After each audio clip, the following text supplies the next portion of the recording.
안녕하세요. 휴메딕스가 정말 인상적인 성적표를 내놨습니다. 그런데 말이죠. 이 재무제표를 깊게 파고들다 보면 하는 지점들이 몇 군데 보이거든요. 오늘 이 보고서를 속속들이 파헤쳐서 화려한 실적 뒤에 숨어있는 진짜 기회와 리스크는 무엇인지 한번 알아보겠습니다. 자, 오늘 우리가 살펴볼 내용은 이렇습니다. 먼저 폭발적인 성장세를 보여주는 실적부터 까보고 그 다음에 돈은 잘 굴리고 있는지 현금 흐름을 한번 짚어볼 거고요. 그리고 나서 휴메딕스만의 무기는 뭔지 또 어떤 위험을 안고 있는지 살펴본 다음에 그래서 우리 투자자들은 뭘 봐야 하는지 딱 정리해 드릴게요.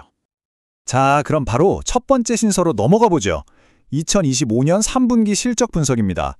휴메딕스, 과연 얼마나 잘했는지 숫자로 직접 확인해 보시죠. 자, 지금 보시는 게 보고서에 나온 매출 실적표인데요. 2025년 3분기까지 누적 매출이 벌써 1240억 원을 넘었습니다. 여기서 특히 눈여겨볼 건 바로 저 제품 매출 부분이에요. 이 성장세가 얼마나 가파른지 다음 그래프를 보면 확 와닿으실 겁니다. 바로 이겁니다. 이게 진짜 놀라운 부분인데요. 보세요. 아직 2025년이 다 가지도 않았는데 9개월 만에 작년 한 해 전체 매출의 무려 77%를 달성했다는 거예요. 이거 뭐 회사가 지금 엄청난 속도로 달리고 있다는 아주 확실한 신호죠.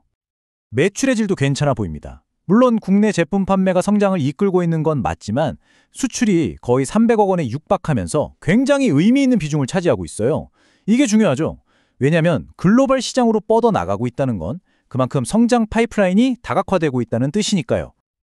자, 이렇게 돈은 잘 버는데 그럼 그 돈은 다 어디로 가고 있을까요?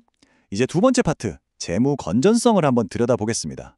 매출 성장만큼, 아니 어쩌면 그보다 더 중요한 게 바로 이 현금 관리 능력이거든요. 그런데 여기서 조금 고개를 갸우뚱하게 만드는 숫자가 나옵니다.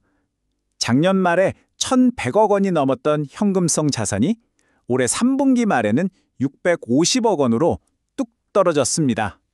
정확히 453억 원이 줄어든 건데요. 자, 그럼 당연히 이런 질문이 따라오겠죠. 이 많은 현금이 도대체 어디로 사라진 걸까요? 혹시 빚 갚는 데 썼나 하고 부채 현황을 봤더니 총 부채가 약 131억 원 정도예요. 현금이 줄어든 453억 원에 비하면 사실 그리 큰 금액은 아니죠. 그럼 뭘까요? 그렇죠. 남은 돈은 부채 상환보다는 회사의 미래 성장을 위한 투자, 예를 들면 재고를 쌓는다거나 R&D에 쏟아붓는 것처럼 공격적인 운영자금으로 쓰였을 가능성이 아주 높다는 걸 짐작해 볼 수 있습니다. 이런 우려에 대해서 회사도 알고 있었겠죠. 보고서에 딱 이렇게 명시를 해놨습니다. 영업활동으로 버는 돈으로 충분히 빚 갚을 수 있습니다. 라고요. 한마디로 지금 현금이 줄어드는 건 걱정할 게 아니라 미래를 위한 투자다. 우린 자신 있다. 뭐 이런 메시지로 읽힙니다. 그렇다면 이 자신감은 도대체 어디서 나오는 걸까요? 자, 세 번째 장으로 넘어가서 휴메딕스가 가진 진짜 무기는 뭔지, 그리고 동시에 회사가 직면할 리스크는 또 어떤 게 있는지 한번 제대로 파헤쳐 보겠습니다. 휴메딕스의 가장 강력한 무기는 뭐니 해도 바로 이 원천 기술입니다. 우리가 흔히 필러나 화장품에서 많이 들어본 히알루론산, 그리고 조직 재생에 쓰이는 PDRN 같은 핵심 기술을 꽉 쥐고 있다는 거죠. 이걸 바탕으로 필러부터 관절염 치료제, 점안제까지 아주 다양한 제품 라인업을 만들 수 있었던 거고요. 게다가 R&D 전략도 굉장히 스마트해요. Low cost, high effectiveness. 그러니까 적은 비용으로 높은 효과를 낸다는 거죠. 이게 무슨 말이냐면 아예 맨 땅에서 신약을 개발하는 게 아니라 이미 효과랑 안전성이 검증된 성분을 가지고 더 좋게 만드는 일종의 계량 신약 전략을 쓰는 거예요. 이건 투자자 입장에서 보면 실패 리스크는 낮추고 성공 가능성은 높이는 아주 영리한 방법이죠. 자, 하지만 좋은 이야기만 할 수는 없겠죠. 동전의 양면처럼 기회가 있으면 위기도 있는 법입니다. 회사가 스스로 밝힌 위험 요인들은 뭔지 한번 살펴보겠습니다. 보고서에서는 크게 4가지를 꼽고 있어요. 인플레이션이나 금리 인상 같은 거시경제 리스크, 그리고 요즘 시끄러운 글로벌 분쟁 같은 지정학적 리스크. 이건 사실 회사 힘으로 어떻게 할 수 없는 외부 요인이죠. 반면에 끊임없이 R&D에 투자해야 하는 부담이나 까다로운 정부 인허가 같은 건 이 바이오 산업 자체가 가진 숙명적인 내부 과제라고 볼 수 있겠네요. 자, 지금까지 실적부터 재무, 그리고 기회와 리스크까지 쭉 훑어봤습니다.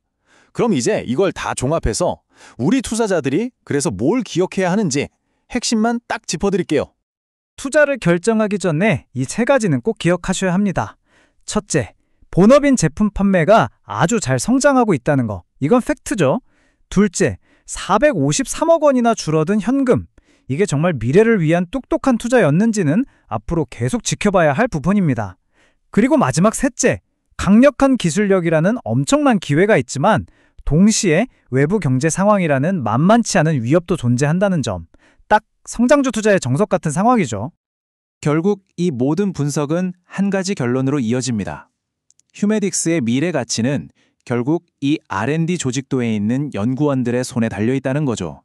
앞으로 어떤 혁신적인 제품들을 계속 만들어낼 수 있느냐가 핵심입니다. 자, 그래서 마지막 질문은 이겁니다. 이 강력한 성장 엔진을 가진 휴메딕스, 과연 지금의 이 거친 시장의 파도를 넘어서 순항할 수 있을까요? 판단은 여러분의 몫입니다.